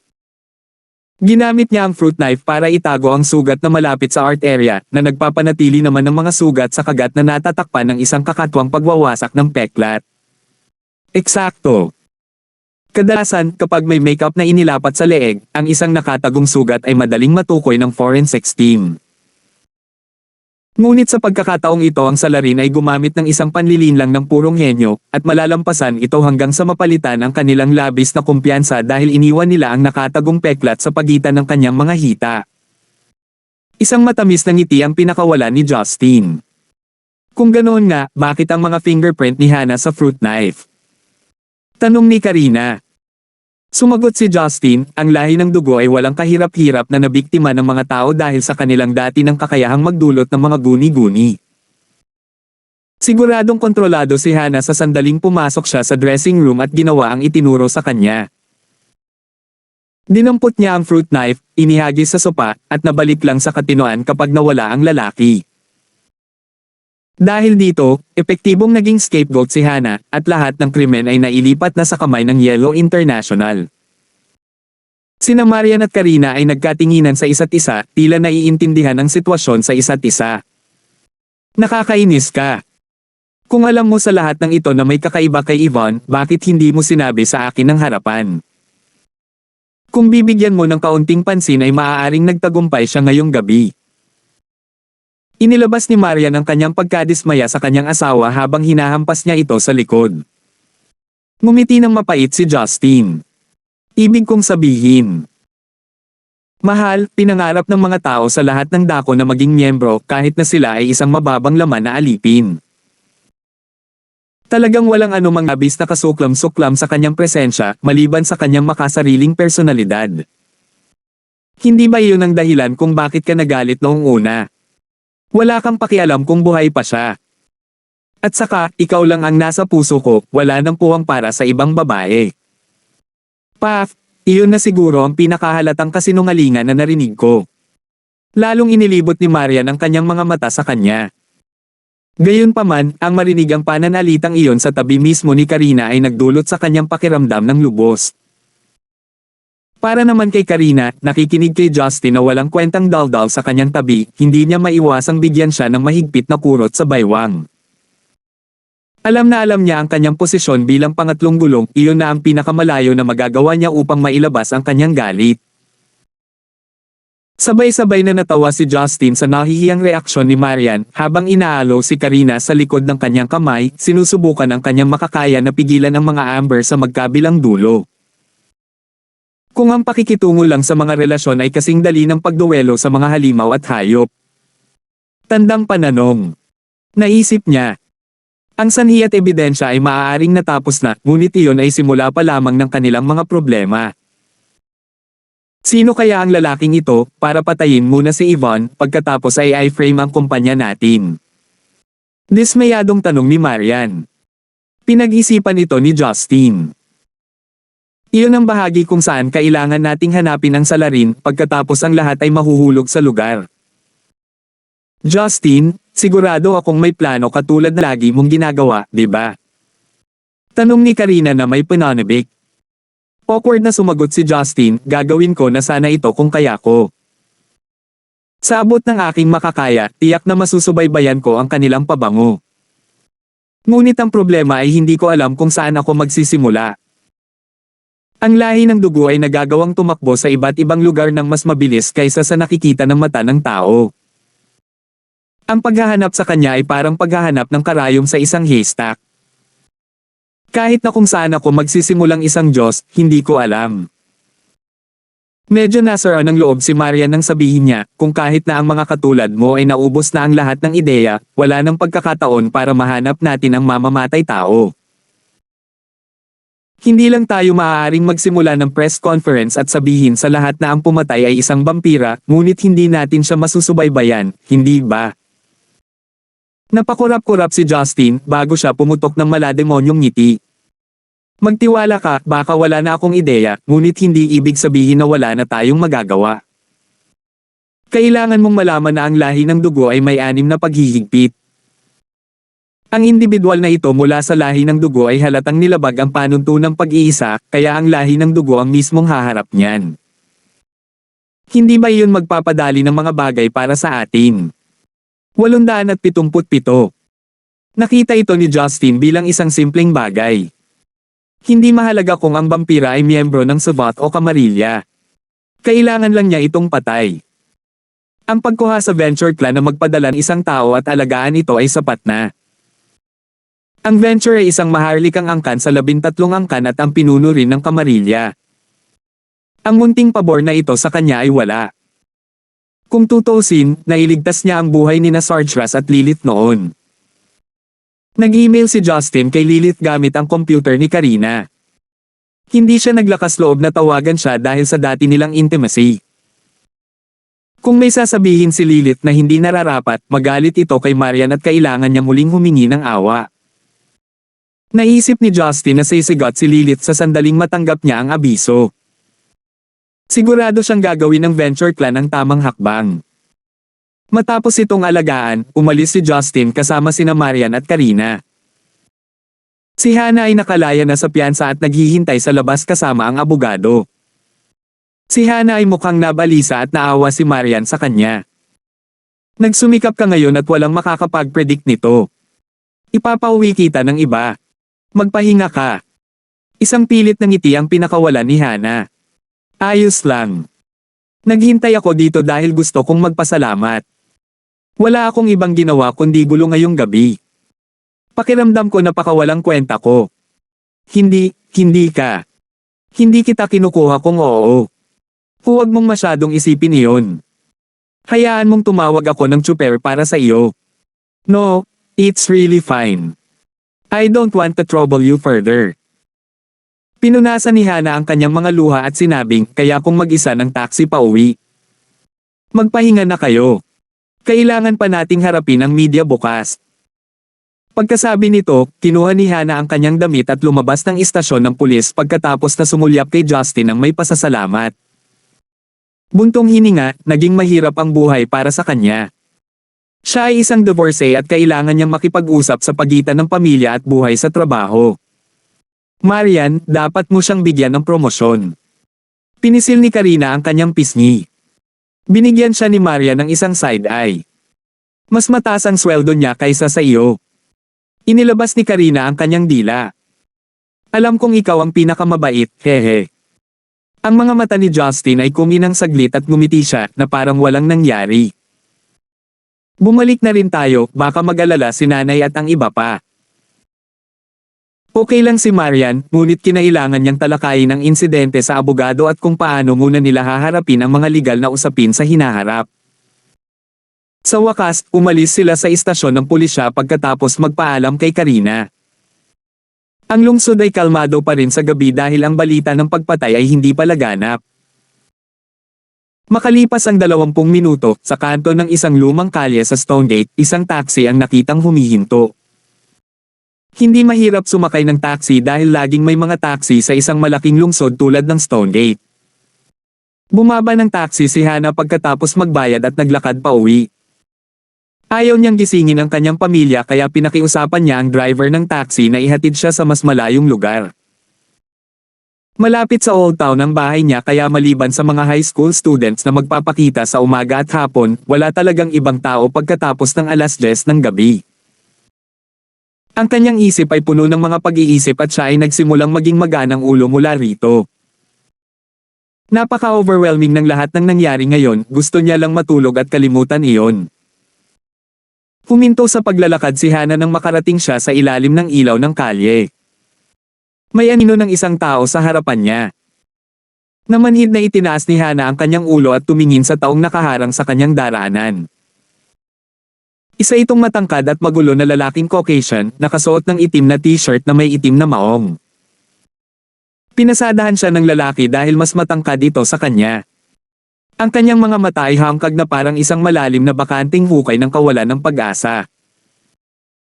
Nang hindi alam kung bakit, binitawan ni Hannah ang kanyang handbag at naglakad sa harap ng lalaki. Sabihin mo sa akin ang iyong pangalan, nagsalita ang lalaking Caucasian sa Mandarin na may husky na boses. Hannah Lane. Ano ang trabaho mo? Ang assistant ng CEO. Sa Yellow International. Sagot ni Hana na may pagkasilaw na ekspresyon ng mukha, ang kanyang mga labi ay pumulupot sa isang masayang ngiti na parang nasa cloud nine. Naningkit ang mata ng lalaki at nanginginig ang mukha. Bigla niyang ibinoko ang kanyang bibig at inilabas ang kanyang mga pangil. Sa isang malakas na punit ang damit ni Hana. Itinapon niya ang tela at tumambad sa hangin ang mga binti nito. Ang makinis niyang mga binti ay kumikinang sa ilalim ng liwanag na tila nang aakit sa kanya upang lumunin siya. Dinilaan ng lalaki ang labi niya habang nakayuko, ipinatong ang ulo sa pagitan ng mga hita niya. Ang tanging nakatikip sa kanyang pandiya ay isang pares ng pink na lace na panty at kitang-kita niya ang ilang hibla ng buhok na nakasilip mula sa kanyang panty. Lumaki ang kanyang ilong at huminga ng malalim. Napaungol ang lalaki sa pabango niya. Pinaghalong amoy ng kanyang katawan at pabango ang nagpabaliw sa kanya.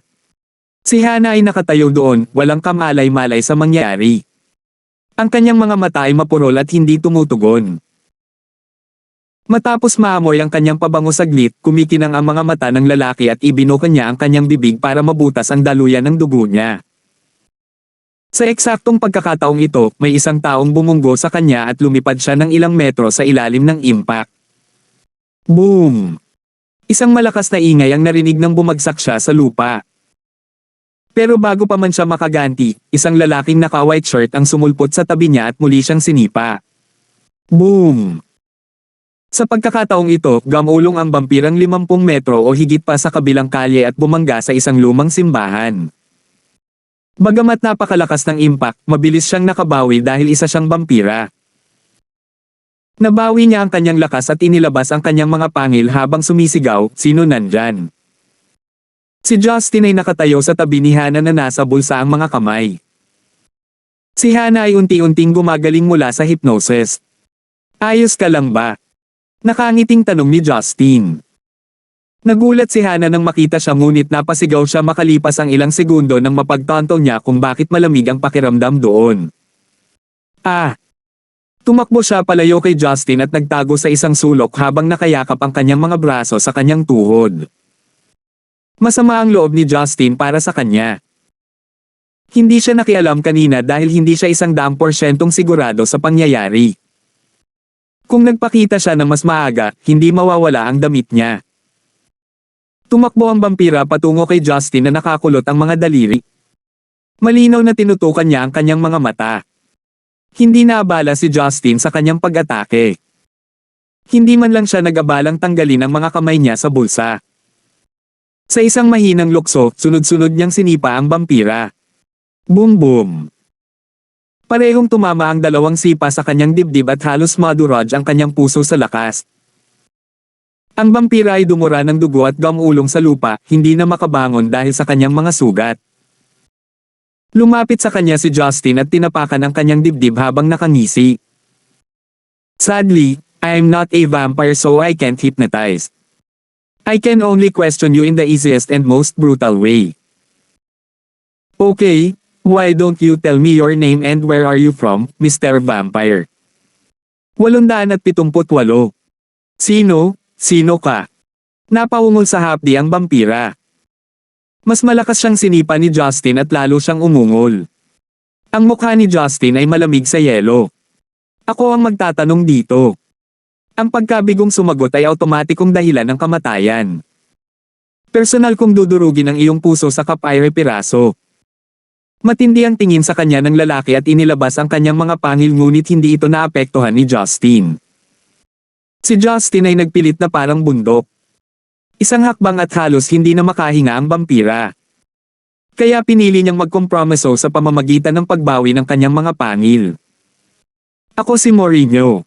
Magandang pangalan, saang henerasyon at angkan ka nabibilang?" Tanong ni Justin. Isang bahid ng poot ang sumilay sa kanyang mga mata. "Hindi ko alam ang tungkol sa henerasyon at hindi ako kabilang sa anumang angkan." Nagulat si Justin ngunit mabilis siyang nakabawi sa pagtawa. "Ikaw ay isang magsasaka. Ano ang termino para dito?" Pag-isipan ko, Kaitif. "Hindi ko gusto ang termino ngunit tama ka," sabi ni Mourinho na may bastos na boses. Interesado na ngayon si Justin. Balita ko ang mga magsasaka ay ang mga pinalaya sa angkan o ang mga pinatalikod ng walang pahintulot ng matatanda. Mahirap sigurong mabuhay ng walang suporta. Pumunta ka ba sa Zenica dahil hindi mo na matiis sa Europa? Kitang-kita ang takot sa mga mata ni Mourinho. Nahuli ako at dinala dito. Nahuli. Nagulat si Justin, sino? Tumingin si Mourinho sa kanya.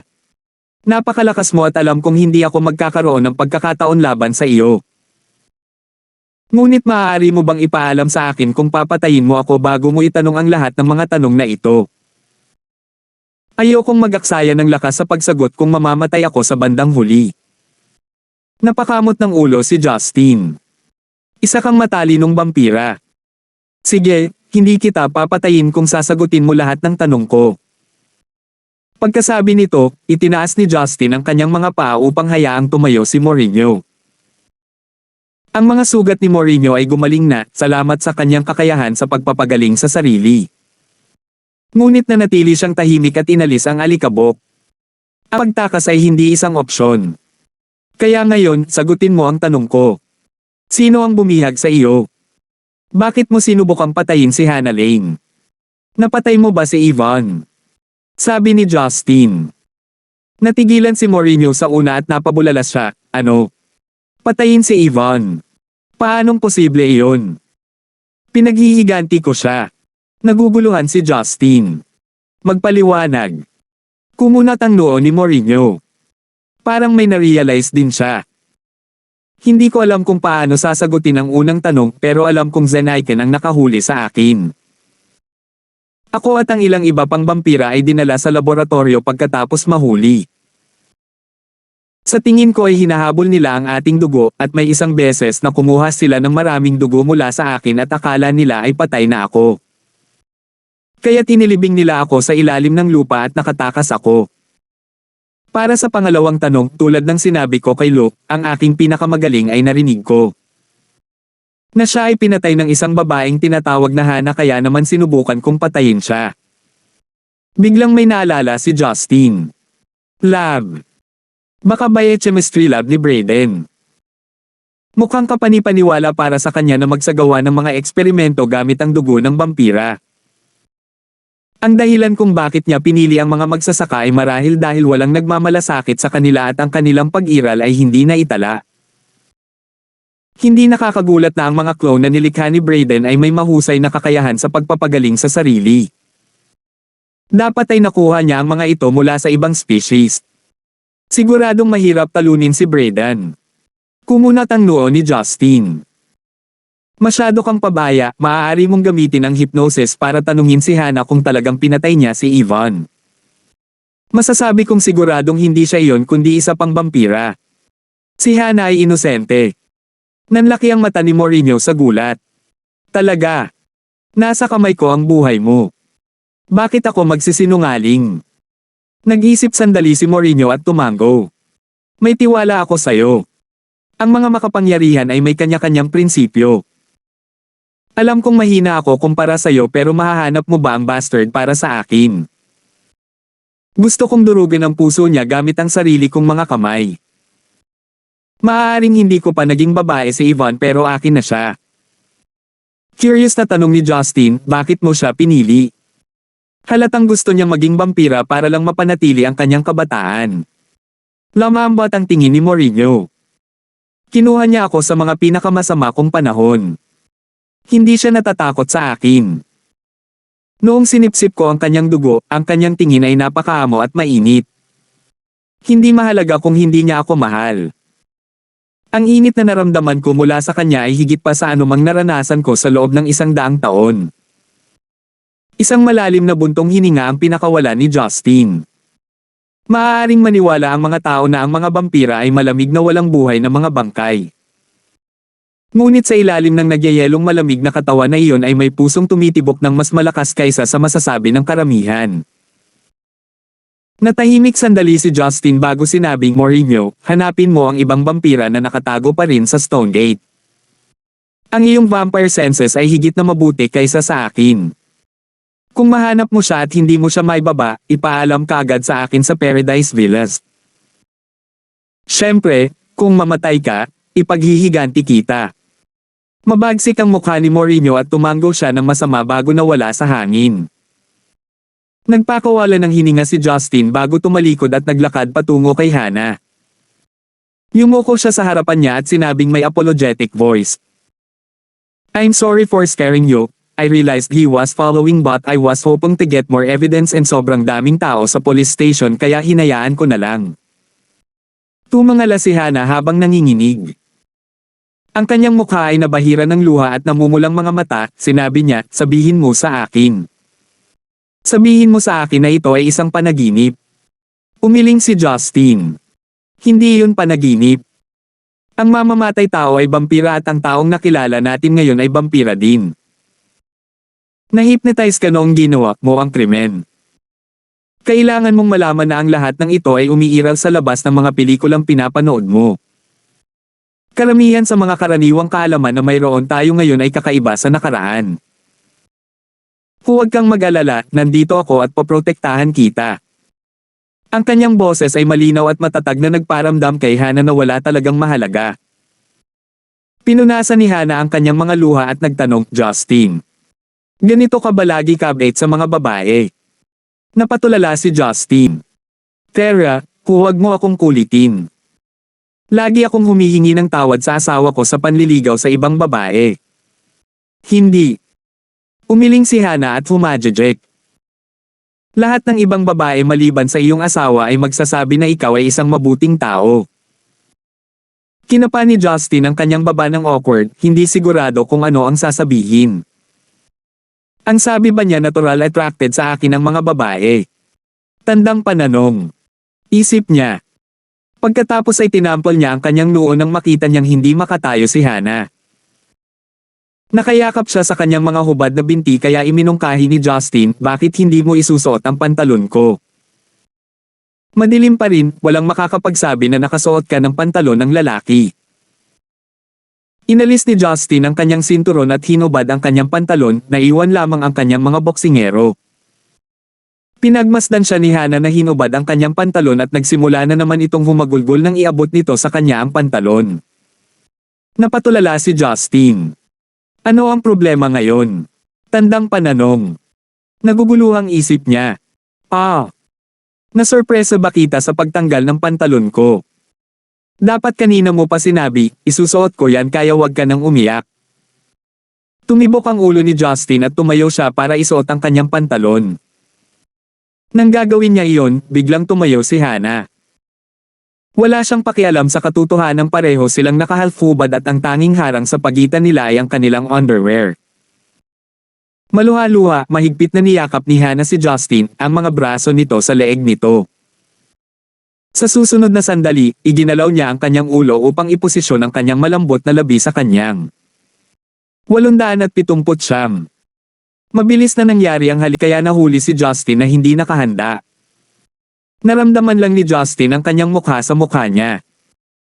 Ang kanyang dila ay parang ahas, dahan-dahang dumula sa kanyang bibig. Lumipas ang oras sa katahimikan. Hinawakan ni Justin ang kanyang mga braso at itinulak siya palayo. Gulat na tanong niya, Hana, anong ginagawa mo? Hindi sumagot si Hana. Sa halip, isinara niya ang distansya sa kanilang paligid sa pamamagitan ng pagbalot sa kanyang mga hubad na binti sa mga hita ni Justin. Naramdaman ni Justin ang kanyang mga binti na dumampi sa kanyang balat na inaakit siya. Pero agad niya itong tinulak at sinigawan, baliw ka ba? Gumising ka. Natigilan si Hana at tumangala kay Justin na may nakakatakot na ngiti. So nababaliw na ako. Pinag-isipan nito ni Justin at napagtanto na medyo masyadong malupit siya sa kawawang babae. I'm sorry. Hindi ako galit sa'yo, I was just caught off guard. Oo. Napasigaw si Hana, kumalat ang kanyang boses sa kalangitan ng gabi. Baka mabaliw ako. Siya ay humikbi at nahulog sa mga bisig ni Justin. This time, hindi na siya naglakas loob na itulak siya palayo. Masakit ang sigaw nito at tumagos ito sa puso niya. Si Hana ay naiwang humihikbi na parang walang magawang bata. Nagkulot siya sa short ni Justin at hinawakan iyon na parang wala nang bukas. May nagpaliwanag sa akin kung bakit ako nagkakaganito. Bakit sinusundan ako ng kasawian? Anong mga kasalanan ang nagawa ko sa aking nakaraan para maging karapat-dapat ito? Bakit kailangan ganito ang trato sa akin ng langit? Bamantong hininga si Justin at hinimas-himas ang likod niya. Ngunit ang kanyang pagtatangka sa pag-aliw sa kanya ay lumala ng mas malakas si Hana. Anumang mas malakas at ang mga kapitbahay ay magsisimulang magsampa ng mga reklamo sa ingay. Inabot pa siya ng ilang minuto para pakalmayan ang sarili at tumangala siya kay Justin na may kumikinang na mga mata. Mabuti pa ang pakiramdam. Tanong ni Justin. Sumigaw si Hana sa nakakaawang boses, Justin, ako ba ay isang walang kwentang tao at nakakaawa? Parang naiinis si Justin sa tanong niya. Ito na naman. Hindi ba't sinabi ko na sa iyo na isa kang kahangahangang babae? Ikaw ang una kong kaibigan sa Yellow. Alam kong mahirap ang mga bagay para sa iyo ngayon ngunit maniwala ka sa akin, magiging maayos ang lahat. Umiling si Hana, kumukulot ang mga labi niya sa mapait na ngiti. Sanay na ako. Alam mo ba? Noong pinakasalan ko ang dati kong asawa, naisip ko na kapag nagsumikap ako, tatanggapin ako ng pamilya niya. Pero na-realize ko na hindi dumadating ang buhay sa gusto mo sa kabila ng lahat ng effort na ginawa mo para baguhin ito. May mga tao talagang imposibleng ma-please at kailangan kong tanggapin iyon. Kung wala ka sa tabi ko noong ako ay pinagbibintangan, alam ko kung ano ang magiging mabait sa akin. Ako ay talagang nagpapasalamat sa iyo at kay Pangulong Lysander sa pagtulong sa akin na malampasan ang aking mga paghihirap na isip ko na maaari akong magsimula ng isang bagong buhay. Kahit na kailangan kong bayaran ang aking mga utang sa pamamagitan ng pagtatrabaho at tumulong din sa negosyo ng aking pamilya bagamat ako ay laging abala at halos walang oras upang kumain at matulog, hindi ko naisip na ito ay ang aking bagong pagkakataon sa buhay. Ibinaba ni Justin ang kanyang ulo. Alam niya kung gaano ito kahirap para sa kanya bago niya ito ipinahayag sa kanya. Kinailangan niyang makipag-usap sa pagitan ng pag-aalaga sa kanyang pamilya, may sakit na ama at sa kanyang trabaho. Ngunit gayon pa man, wala siyang masasandalan para sa suporta. Pagpapatuloy ni Hana, pero kahit anong pilit kong patunayan na biktima ako at inosente ako, iniisip pa rin nila na ako ang dahilan ng hiwalayan ko. Wala akong oras makipag-date, lalo pa ang magpakasal. Akala nila may sugar daddy ako kaya hindi ko na kailangan pang magpakasal. Bakit kasalanan ko ba na naghiwalay kami? Dahil ba mas mayaman siya? Bakit hindi mo sinabi sa kanila ang totoo? Ang angkan ng iyo ang nagmaltrato sa'yo. Sinubukan ni Justin na pigilan ang kanyang galit. Isang masakit na ngiti ang pinakawalan ni Hana. Ang totoo. Wala silang pakialam sa katotohanan. Chismis lang ang iniisip nila. Ganyan ang takbo ng lipunan. Natutuwa ang mga tao kapag nasaksihan nila ang kasawian ng iba. Wala man lang pakialam sa kanila ang kasal ko. Pero mukhang natutuwa silang panoorin ang pagbagsak ng kasal na para bang magkakaroon sila ng dagdag na piraso ng karne at salansan ng pera. Hindi nakaimik si Justin. Tumangala si Hana at pinunasan ang kanyang mga luha. I don't get it, my life was already hard as it was. Bakit kailangan pa akong akusahan ng murder? Hindi ko maisip na makikita ko bukas ang balita na inakusahan ako ng murder sa dyaryo. Ano kaya ang mangyayari sa akin noon? Kumunat ang noo ni Justin. Kung ganoon ang kaso, huwag kang manatili dito. Sasabihin ko kay Marian at bibili ka at ang iyong pamilya ng bahay sa ibang lugar. Kung ayaw mong gamitin ang pera namin, ituring mo itong pautang. Umiling si Hana. Hindi kailangan yon. Sa wakas naiintindihan ko na may mga tao na hindi nakakaramdam ng kaligayahan sa buhay. Dapat layuan mo ako, tulad ng pagtanggi mo sa halik ko kanina. I was being crazy and disrespectful. How could I disrespect President Lysander after all the things you two did for me? I'm really thankful that you pushed me away. I must have been crazy for it about you used for this kiss. Para asarin ako sa lahat ng oras noon. Nang matapos ang kanyang maliit na rant, lumakad siya at kinuha ang kanyang handbag. May ngiti sa kanyang mukha, kumaway si Hana kay Justin at sinabing, bye, babalik muna ako. Nadurog ang puso ni Justin nang makita siyang paalis na dala lamang ang kanyang damit na panloob. Ang kanyang anino ay mukhang sobrang malungkot sa ilalim ng ilaw ng kalye. Kinagat niya ang kanyang mga ngipin at sumigaw, Hana. Nanginginig si Hana at lumingon sa likod na puno ng tubig, oo. Nag-alinlangan si Justin at nagtanong na may mapait na ngiti, ikaw. Okay ka lang bang maglakad pabalik ng ganyan? Baka sa mga mata niya ang pagkadismaya, ngunit pilit niyang pinipigilan ang kanyang ngiti. Ayos lang, tulog na silang lahat kaya kailangan ko na lang manahimik. Plus, the worst is yet to come. Baka masanay na rin ako sa kahihiyan. Hindi alam ni Justin kung bakit ngunit naisip niya na ang kalangitan sa gabi ay maaaring lamunin siya ng buo na nilalamon siya sa kalungkutan at sakit. Kinagat ni Hana ang kanyang labi at tumango. Nagpatuloy siya sa pag-uwi na may mabibigat na hakbang. Nangingilid na ang mga luha sa kanyang mga pisngi na para bang nagpapalam na ito sa kanya magpakailanman. I knew it, I should have ended all these thoughts na hinding-hindi magkakatotoo. I'm a nobody and will only bring trouble to others so how can I even think about this? Tandang pananong. Naisip niya. Nang pabilisin na ni Hana ang kanyang lakad pagkatapos huminga ng malalim, isang anino ang bumungad sa kanya. Bumilis ang tibok ng puso niya at tumangala siya. Justin, ano ka ba?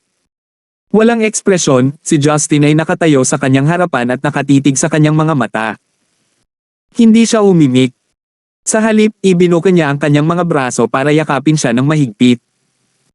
The next thing she knew, lamapat na ang labi nito sa kanya. 880. Itinulak ni Justin ang kanyang dila sa kanyang bibig. Naramdaman ni Hana na ang kanyang buong katawan ay nalunod sa ganap at lubos na pagsinta. Nablangko ang isip niya at tanging ungol lang ang naisagot niya. Ang halik ay tumagal ng 2 minuto at pinutol ni Justin ang halik ng si Hana ay nagsimulang huminga. Nakatitig siya ng diretso sa mga mata niya. Kung naisip mo na wala kang kwenta at hindi gusto dahil itinulak kita palayo at tinanggihan ang iyong halik, iniisip mo pa rin ba iyon ngayon? Si Hana ay natigilan, nakatingin sa kanyang galit na mukha. Binuksan ni Justin ang kanyang leeg at hinaila siya sa pinakamalapit na eskinita. Sa isang twist, itinaas niya ang kanyang mga kamay sa itaas ng kanyang ulo at itinulak siya sa dingding. Ang kanilang mga hubad na binti ay nagkikiskisan sa isa't isa dahil sila ay naka-underwear lamang. Hindi nagpumigla si Hana at tinitigan siya ng puno ng tubig. Sinabi ni Justin na may garalgal na boses, kung alam ko lang na ang babaeng iniligtas ko mula sa angkan ng iyo ay isang hindi karapat-dapat na babae, hinding-hindi ko siya maliligtas. Hana, kung talagang iniisip mong wala ng pag-asa ang buhay mo, sabihin mo sa akin ngayon. Tatapusin ko ito para sa iyo.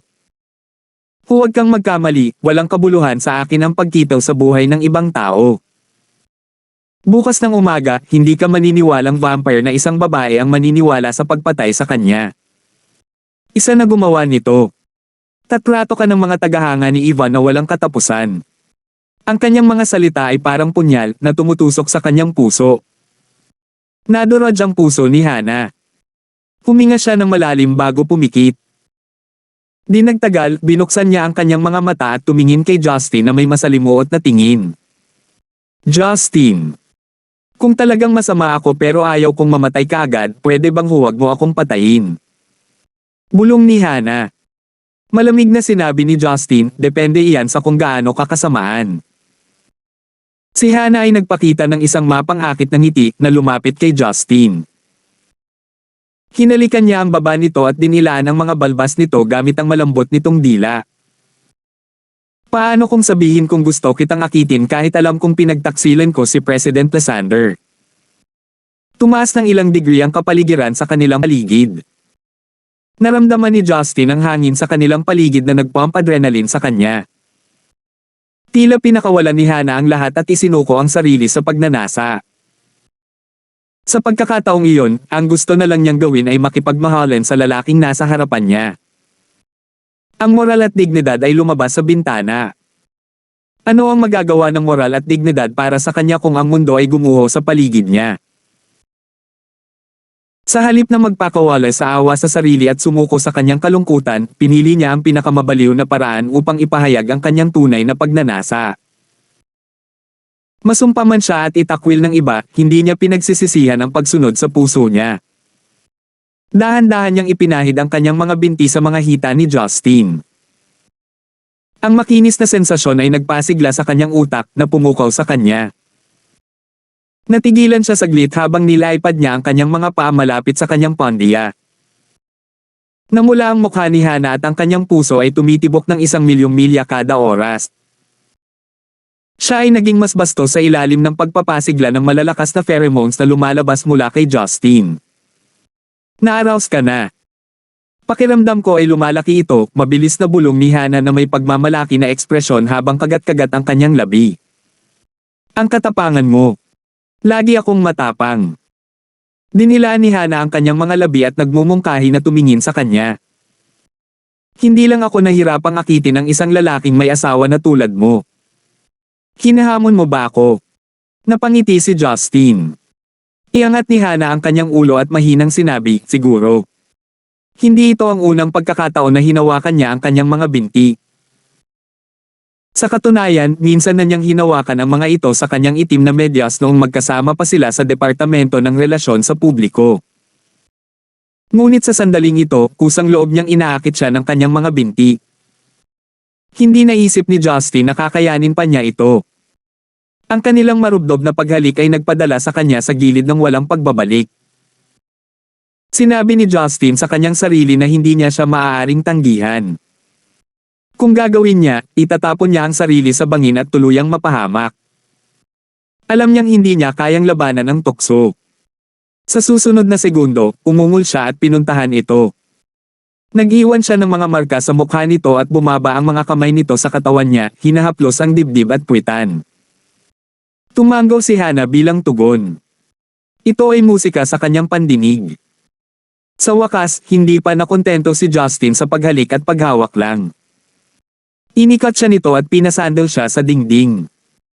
Ang lahat ng kanilang mga pandama ay tumaas sa masikip na espasyong iyon. Naiintindihan ni Hana ang kanyang mga kilos at inilapit niya ang kanyang puwitan sa kanyang pondiya.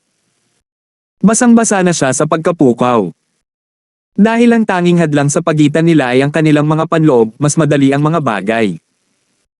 Malinaw na nakita ni Justin ang kanyang target kahit na halos walang ilaw. Nanginig si Hana nang itulak niya ang sarili sa kanya, pinaulanan siya ng kanyang pasyon. Muntik na siyang mawala ng malay sa matagal nang nakalimutang kasiyahan. Tumagal ng 1 oras ang kanilang sesyon ng pagtatalik bago binuhat ni Justin si Hana pabalik sa kanyang silid. Pumadjejek si Justin habang nakatitig kay Hana na tila nawala ng lakas.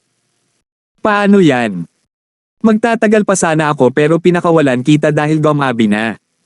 So, naglakas loob ka pa bang hamanin ako? Si Hana ay isang gulo.